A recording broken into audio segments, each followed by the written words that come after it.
E Deus matou matou todo aquele povo, né? É o que está narrando na Bíblia, naquele lugar. Muitas pessoas, enquanto comia a carne, né, como eu disse para você, ficou ainda a carne entre os dentes, e as pessoas estavam morrendo lá. Finalzinho do capítulo 11 completa o que aconteceu, sabe? Então eles separam isso, né, em partes, e no finalzinho mostra que o povo acabou morrendo naquele lugar, não fala quanto, mas diz que muitos morreram naquele lugar, ao ponto deles darem um nome específico para aquele lugar, né? Então, o que acontece? Deus se irritou com aquele povo e mata muita gente ali. E olha só o nome que eles deram. Chama Kibroth Hatava, que quer dizer, ali enterraram o povo que teve desejo. Vocês vão encontrar lá no finalzinho da narrativa aí do capítulo 11. Então ficou o nome de Kibroth Hatava. Ali enterraram o povo que teve desejo. Então Deus matou mesmo. Deus mandou a comida, entupiu eles de comida até sair pelo nariz, acho que deu um mal-estar ali bem feio, e morreram ali, né? De tanto comer. Assustador esse texto. Números capítulo 12, Moisés era casado com uma mulher etíope. Isso também é uma disputa muito grande entre a academia, né? Que eles querem saber, né? Porque terra de Mediã e Etiópia era ali. Então Moisés casou com a filha de Jetro, ali, sacerdote de Mediã, Etiópia, ali pertinho de Egito e tudo mais, né? África. E esse momento na Bíblia, né? O nome dela era Zípora, mas você também vê em outros textos o nome dela como Cuxita. E aí o pessoal fica, mas o que quer dizer Cuxita? É um povo? Era um outro nome dela? Era um apelido? Moisés tinha duas esposas, né? Como é que é isso?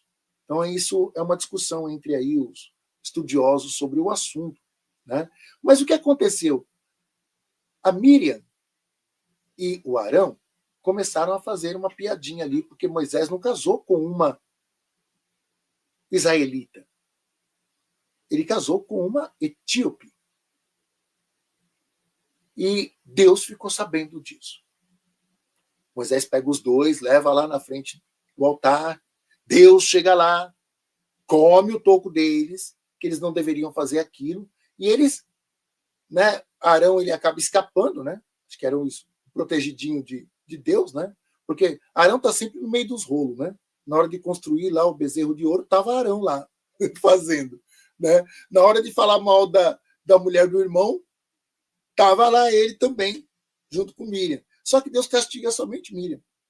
Parece que é uma lepra, porque a mão dela fica esbranquiçada, né, e tal, e ela é colocada para fora do acampamento por 7 dias, então ela é punida, né, por Deus, mas na narrativa não fala nada de Deus punindo Arão.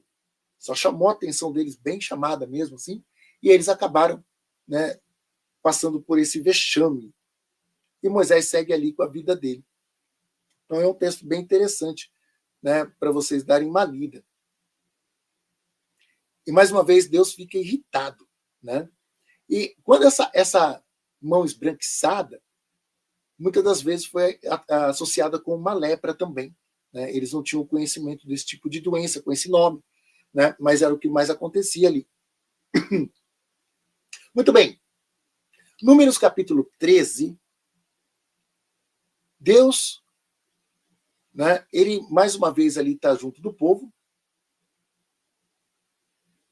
ele manda alguns espiões, ele está recrutando, né, o povo ali, e ele manda alguns espiões, ele fala para Moisés, claro, tudo ele está falando para Moisés, e Moisés separa ali dentre os seus alguns espiões para ir à frente, para ver como que é Canaã, para chegar lá e dar uma olhada, para trazer informações, quantas pessoas tem, como que é a terra, né? Se tem florestas, se tem árvores, plantas, como é que é tudo, para eles poderem invadir, né? E quando esses homens voltam, eles contam mentira. ou mentiras, né? Eles encontraram, de fato, os gigantes, porque era muito comum naquela terra. A gente já viu essa narrativa em Gênesis, Êxodo, né? E mais uma vez aí, tá aí os anaquins, os gigantes, estavam lá, e eles falaram assim, né, para Moisés e Arão. O povo lá é muito grande, é um povo muito poderoso. Os amalequitas, os jebuseus, os fariseus, os amorreus, né, os cananeus, todos eles são muito bem equipados, são muito fortes, mas a terra é ruim. O que dá de comida ali, mal dá para aquele povo que está lá. Eu acho que eles estavam com muito medo, sabe? Não queriam, ou estavam acomodados ali. Não sei. Eu sei que isso não foi legal, sabe? Moisés ali, junto com Deus, eles acabam descobrindo que é mais uma tramóia daquele povo de cabeça dura, e chama a atenção de todos eles, briga de novo, né? Mas esse texto também é interessante vocês darem uma lida, sabe? E é nesse momento, né, que Moisés troca o nome de Oséias para Josué, né, porque ele era Oséias, filho de Nun, e vocês vão perceber aí que daí em diante, todas as vezes vocês vão escutar o nome Josué, filho de Nun. Lembra que eu disse para vocês que essa ideia de trocar o nome sempre está associado a um compromisso, uma tarefa, né? Abrão virou Abraão, Sarai virou Sara, e assim a gente percebe aqui a mesma estrutura. Então mudou de nome, Moisés está dando ali já a Oséias, filho de Nun, um compromisso, né? Uma tarefa. Então, ele troca o nome dele, entrega uma tarefa para ele ali. Aconteceu isso com Jacó, né? Que virou Israel, e às vezes a gente faz uma confusão lascada por causa disso, né? Dessas trocas de nome. É o povo de Israel, é o povo de Jacó. O que está acontecendo? Então é só a gente entender essas trocas de nome, e é o mesmo povo, é a mesma história, e a coisa vai seguindo, né? O Números, capítulo 14, o povo de novo quer voltar ao Egito e discute com muito medo. Eles falam que não querem seguir em frente. Eu fico toda hora vendo assim, gente, esse povo, eles ficaram 40 anos dizendo que a vida lá no Egito era uma vida melhor. 40 anos, gente. Pode uma coisa dessa? Será que era uma vida de escravidão? Será que era uma escravidão mesmo? Porque eu não vi aqui no Brasil nenhum ex-escravizado dizendo que a vida ali de escravo era uma vida boa. A vida de escravizado era uma vida saudável. A gente não escuta isso. Não tem isso. E aquele povo está sempre, né, ressaltando isso. Ah, o tempo que estava lá no Egito era bom, a gente tinha carne, a gente tinha comida, a gente tinha tudo de bom lá.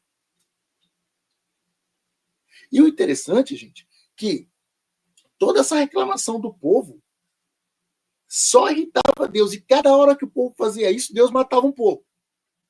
Ou matava muitos, né? Cada momento. Nós vimos isso no livro do Êxodo, não vimos? Vimos isso no livro de Deuteronômio. Cada vez eu vou mandar uma doença. Eu vou mandar algum tipo de epidemia. É o que Deus fala. E Moisés está sempre ali. Não faz isso não. Não esqueça. Lembra que a gente leu isso lá no passado? Deus, não esqueça do que você prometeu a esse povo. Você tirou esse povo lá da escravidão para eles terem vida. Se você matar esse povo aqui no caminho, o que eles vão dizer, os egípcios? Olha lá, o Deus daquele povo lá tirou ele de lá, tirou aquele povo de lá para matar eles no caminho. Gente, Moisés lembrou Deus todo o tempo para ele não fazer isso. E foi exatamente o que Deus fez. Ele foi matando aquele povo no caminho. Se a gente tomar a Bíblia como verdade nessa narrativa. Porque, gente, deveria ter encontrado, se a gente está falando de 2 milhões de corpos, deveria ter encontrado esse monte de corpo no deserto. Sim ou não? Fazer que nem o Edir Macedo, né? Edir Macedo que gosta desse sim ou não? Tinha que ter encontrado. E os arqueólogos, eles vão atrás, né, vão escavando e vão procurando. Olha, se nesse lugar aqui, quem adora fazer isso é o Israel Finkelstein, né, o autor de um livro chamado A Bíblia Desenterrada. Ele vai atrás dessas narrativas. Gente, ele foi professor muitos anos. Hoje ele é professor emérito da Faculdade de Tel Aviv. E é um arqueólogo aí, ó, 70 e tralalá, né? E uma carreira aí de mais de 50 anos de escavações. E ele vai atrás dessas narrativas bíblicas e ele não encontra nada. Ele fala, cadê os corpos que tinha que estar aqui? Não tem. Não tem. Não tem cemitério nesse deserto. Não acha. Você escava tudo lá, você tinha que encontrar ossada lá aos montes. Não tem. E é complicado nós confiarmos, sabe, nessa narrativa.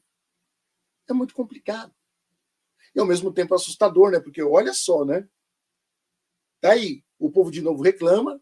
Mais uma vez Deus queria matar todos eles com uma epidemia, capítulo 14, né? Mas Moisés implorou e lembrou Deus com esses detalhes.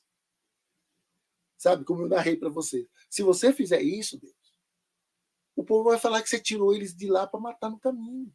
Não faz isso não. Perdoa e tal. E aí Deus fala assim, tá bom, eu perdoo, mas não vai viver ninguém. Como que perdoou? Como que perdoou? Tipo assim, eu perdoo, mas eu vou te matar. Sabe? Eu te mato amanhã. Você vai morrer amanhã. Como que é esse perdão? Como é que é? Você perdoa e pune? Você não tem dó? Ou você perdoa e tá tudo bem? E o pior, gente, que mais para frente, nós, né, vamos ver narrativas assim, eu sou um Deus benevolente, eu até esqueço dos seus pecados, eu nem me lembro do que você fez. Aí você fala, cara, você pega os 10 mandamentos que ele fala que vai amaldiçoar até a quarta geração daqueles que não amarem, daqueles que saírem do caminho, e ao mesmo tempo nós escutamos um Deus dizendo assim, eu me esqueço dos pecados de vocês. Eu sou um Deus que eu tenho amnésia, de tanto que eu sou benevolente. Aí você fala, é a mesma pessoa? Ou é uma bipolaridade? O que está acontecendo aqui? Que tipo de transtorno acontece aqui? E só com essa liberdade, gente, de ler a Bíblia assim, que a gente pode questionar. Esses dias eu estava vendo, acho que é uma pastora, né? É contraditório isso, porque lá na Bíblia diz que a mulher não pode ser pastora, mulher não pode pastorear, mulher não se levanta dentro da igreja para falar. É bíblico. Está lá, principalmente Paulo falando sobre isso. Nós vamos chegar lá. Mas ela estava falando assim, ler a Bíblia não é para qualquer um. E eles fazem, né, um mistério, eles põem uma entonação na voz, eles trazem um ar de uma sabedoria tão profunda que você fica até meio assim, né? A pessoa tem que estar plena do Espírito Santo. Ela não tem que acreditar em Deus. É Deus que acredita nela. Ela é uma escolhida. E aí ele põe, né? Então isso é uma coisa para poucos. É só para aquele que está ali com o joelho no chão. Em resumo, né? O que está recebendo a doutrinação. É só para aqueles que estão ali, né? Sendo presos, amarrados, acorrentados pelos dogmas, né? Pelas mentiras que eles professam por aí. Não tem problema nenhum, gente, ler a Bíblia. Ler a Bíblia é isso que eu estou fazendo com vocês. A gente pega o que está escrito aqui. A gente compara com a arqueologia, a gente compara um pouco com a história, a gente vai para a questão da ética, da moral, se isso faz sentido. É simples assim. Não tem mistério nenhum. É só a gente saber do que está falando. Que contexto é esse aqui? O que quer dizer? Simples assim. Não tem nada disso. Como eu já disse várias vezes aqui, né, também tem outros que dizem, olha, para ler a Bíblia, tem que ter conhecimento básico do hebraico. Você conhece hebraico? Tem que conhecer o grego, tem que conhecer um pouco de aramaico, tem que conhecer latim, para você entender o que está ali. Gente, está em português. Está claro assim. É só vocês pegarem, ir lá e ler. Simples assim. Então, Deus perdoou todo mundo, mas ele matou todo mundo. Deus disse que perdoava, mas disse que nenhum deles entrariam na terra prometida. Que os corpos deles ficariam lá no deserto. Os corpos vão ficar tudo aqui, viu? Eu perdoo, mas vai morrer tudo. Vai morrer. Porque o que mata. Porque aí, gente, nesse contexto, vocês lembrem disso. Não tem diabo, não tem demônio, não tem Lúcifer, não tem Satanás. Vocês não viram aí nada disso. Porque não tem. Não tem. Eu volto a repetir. Não tem. É Deus que dá a vida e é Deus que mata. E a gente já leu ele falando isso aqui. Então foi ele que matou esse povo tudo no deserto. Ele mesmo disse.